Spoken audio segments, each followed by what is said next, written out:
और लंपी को लेकर ग्राउंड रिपोर्ट जानेंगे। इस वक्त मनीष शर्मा सहयोगी हमारे साथ बीकानेर से जुड़ चुके हैं। मनीष, लगातार अब लंपी वायरस को लेकर सियासत भी तेज हो गई है।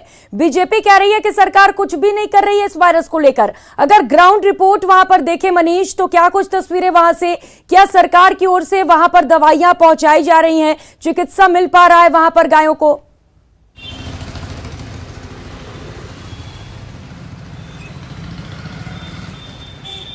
ये बताना चाहूँगा, बीकानेर में जो गोवंश है उस पर लंपी जो है कहर बनकर के बैठी है। बीकानेर जिले में अब तक हजारों की संख्या में जो है गोवंश किलोमीटर दूर जोड़बीड़ क्षेत्र है।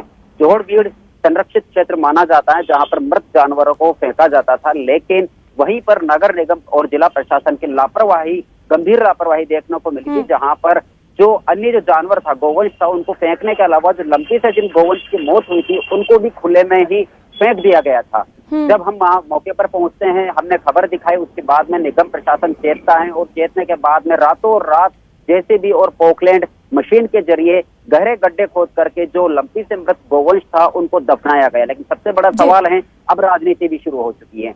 हमारे खबर दिखाने के बाद में कल ही भारतीय जनता पार्टी की ओर से शहर जिला अध्यक्ष के नेतृत्व में बीजेपी के पदाधिकारियों ने, कार्यकर्ताओं ने प्रदर्शन किया था जिला कलेक्टर कार्यालय पर, और अतिरिक्त जिला कलेक्टर को मुख्यमंत्री के नाम ज्ञापन भी सौंपा था। बीजेपी कार्यकर्ताओं की मांग थी कि कांग्रेस राज में जो गौ माता है उसकी दुर्दशा हो रही है, बड़ी संख्या में गौवंश हैं, इनकी मौत हो रही है। लेकिन सबसे बड़ा सवाल एक ये भी उठता है कि गौ माता की जो राजनीति करती आई है वो बीजेपी पार्टी कहलाती है।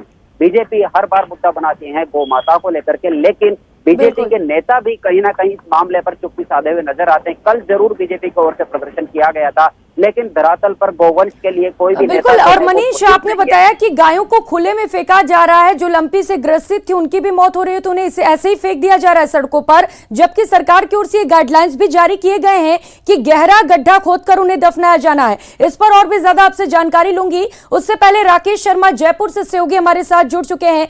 राकेश, आपके पास आते हुए, लंपी लोग को लेकर सियासत तेज हो गई है, किस तरीके की सियासत अभी जयपुर में देखने को मिल रही है इसे लेकर? बिल्कुल, देखिए, जिस तरीके से जो संक्रमित गाय हैं उनकी मौत हो रही है और उसके बाद इनको जो चाहे ग्राम पंचायत स्तर हो, नगर पालिका हो, नगर निकाय हो, जो मृत पशुओं को डिस्पोजल का काम जो होता है स्थानीय निकाय का होता है, लेकिन इनके द्वारा जो गाइडलाइन जारी की गई है, केंद्रीय गाइडलाइन, उसके अनुसार नहीं दफनाया। ऐसा अब जो है पशुपालन विभाग ने भी इसकी विस्तृत रिपोर्ट मांगी है। आज मुख्य सचिव ने सभी जिला कलेक्टर्स को रिपोर्ट दी है, क्योंकि इसमें एक बड़े घोटाले की भी आशंका जताई जा रही है। जो स्थानीय निकाय हैं और उनके ठेकेदार हैं वो मृत पशुओं की संख्या कई गुना ज्यादा भी जो है अपने आंकड़ों में दर्शा रहे हैं। तो चूंकि एक मृतक पशु पर उनको मुआवजा जो एक सरकार के द्वारा उसका भुगतान किया जाता है, ऐसे में कुल कितने पशुओं की मौत हुई है, कितने पशुओं को विधिवत तरीके से दफनाया गया है, ऐसे क्या आंकड़े हैं, या इन पशुओं को खुले में फेंका जा रहा है, इसकी विस्तृत रिपोर्ट अब राज्य सरकार ने सभी जिला कलेक्टर्स और स्थानीय प्रशासन से तलब की है। और इसमें ऐसा अंदेशा जताया जा रहा है कि जो पशु हैं उनको रिकॉर्ड पर तो जो है दफनाना दिखाया जा रहा है और ठेकेदारों के द्वारा पैसा उठाया जा रहा है, लेकिन ठेकेदारों द्वारा वास्तविक रूप से इन पशुओं को खुले में फेंका जा रहा है। यानी कहीं ना कहीं बहुत बड़े पैमाने पर इसमें अनियमितताएं भी हो सकती हैं और जो दूसरे स्थानीय निकाय हैं उनमें बड़ा भ्रष्टाचार भी हो सकता है। तो इसको लेकर के सरकार ने जो तमाम जो स्थानीय प्रशासन है, जिला कलेक्टर्स हैं, उनको एक नोटिस जारी किया है और जल्द से जल्द इस जो मृत पशु हैं उनको दफनाने की, कुल मृत पशुओं की, संक्रमित पशुओं की और सामान्य मौत, सभी प्रकार की रिपोर्ट मांगी है। इस रिपोर्ट में जिन जिन की जिम्मेदारी है और जिनके द्वारा ये पशु डाले गए हैं उनका रिकॉर्ड भी राज्य सरकार ने स्थानीय प्रशासन से तलब किया है। तो निश्चित तौर पर चूंकि ये जो मृत पशु है लंपी वायरस से सिर्फ संक्रमण ही नहीं फैला रहे, बल्कि जो दूसरे पशु हैं उनमें दूसरी बीमारियां भी ये पैदा कर सकते हैं। जैसा पशुपालन विभाग के जो विशेषज्ञ हैं उनका कहना है कि जो इससे लंपी वायरस तेजी से फैलने का एक कारण ये भी है कि उनको जो गाइडलाइन के अनुसार उनको दफनाया नहीं जा रहा है, न गड्ढा खोदा जा रहा है, न लेकिन राकेश, इसे लेकर अब सियासत भी देखने को मिल रही है। बीजेपी को तो एक अच्छा मुद्दा मिल गया है बैठे बिठाए सरकार को घेरने के लिए। अभी क्या कुछ रणनीति बीजेपी की ओर से घेरने के लिए सरकार को?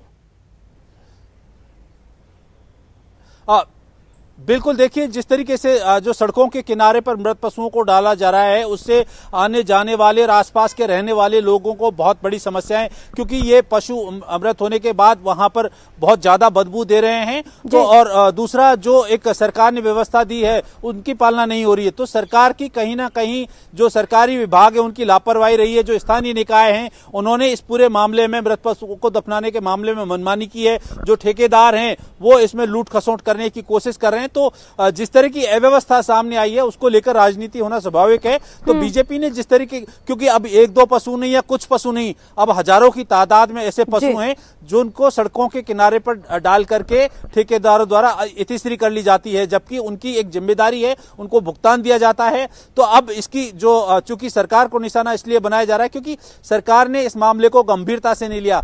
स्थानीय जो निकाय हैं उन्होंने इस मामले को गंभीरता से नहीं लिया। इसमें एसडीएम, कलेक्टर, सबकी एक जिम्मेदारी होती है। जो लोकल लेवल पर जो सरकार के द्वारा प्रतिनिधि हैं, वहां पर सरकारी कर्मचारी हैं, उनकी भी जिम्मेदारी है। लेकिन अब इस पूरे मामले को लेकर जब राजनीति हुई है, हाहोल्ला मचा है और चारों तरफ सड़कों के किनारे, जब राजधानी जयपुर के आसपास भी, बीकानेर, जोधपुर, सभी जगह हालात इस तरह बदतर हो गए हैं कि वहां सड़क से गुजरना राहगीरों के लिए बहुत मुश्किल हो गया है। पशुओं में से बदबू आ रही है और सब जगह संक्रमण फैलने की आशंका और ज्यादा हो गई है। बिल्कुल राकेश, और यही वजह है कि अब बीजेपी सरकार की चुटकी लेने लग गई है, निंदा करने लग गई है और अब जगह जगह ज्ञापन सौंपने का भी जो सिलसिला है वो शुरू हो चुका है। मनीष, आपसे मेरा सवाल ये था, जिस तरीके से हमने खुद न्यूज़ 18 राजस्थान पर तस्वीरें दिखाई हैं, वाकई तस्वीरें शर्मसार हैं और खौफनाक भी। जिस तरीके से गायों को सड़कों पर फेंका जा रहा है, कितना खतरनाक हो सकता है ये, और क्या प्रशासन से आपकी बातचीत हो पाई?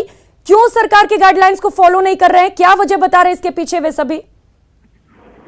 देखिए, लंपी के कहर को देखते हुए सरकार की ओर से और चिकित्सा विभाग जो है, जो पशु चिकित्सा विभाग है, उसकी ओर से भी गाइडलाइन की गई थी कि जो मृत गौवंश है उसको प्रॉपर तरीके से निस्तारित किया जाए, यानी गहरा गड्ढा खोदा जाए और उसके बाद में जो गौवंश है उस पर नमक डाल करके उसको दफनाया जाए। यही एक निस्तारित करने का पूरा सही तरीका बताया गया था, ताकि लंपी से जो गौवंश की मौत हुई है, जिन पशुओं की मौत हुई है, उसके चलते जो वातावरण है वहां पर किसी भी तरह का और प्रदूषण ना फैले और जो इनसे जो बीमारियां हैं वो कहीं ना कहीं मनुष्य शरीर में भी ना जा पाए। लेकिन बीकानेर में जिस तरह से देखने को मिला है कि जो जोड़वी क्षेत्र है वहां पर गिद्ध संरक्षित क्षेत्र को बताया जाता है। ठीक है, लेकिन सवाल यही है कि अगर सरकार के आदेशों की पालना नहीं हो रही है तो क्या इतना आसान है इसको अनदेखी कर देना? इस पर कोई कार्रवाई नहीं की जा रही है, ये भी एक बड़ा सवाल है। बहुत शुक्रिया मनीष और राकेश, आप दोनों का हमारे साथ जुड़ने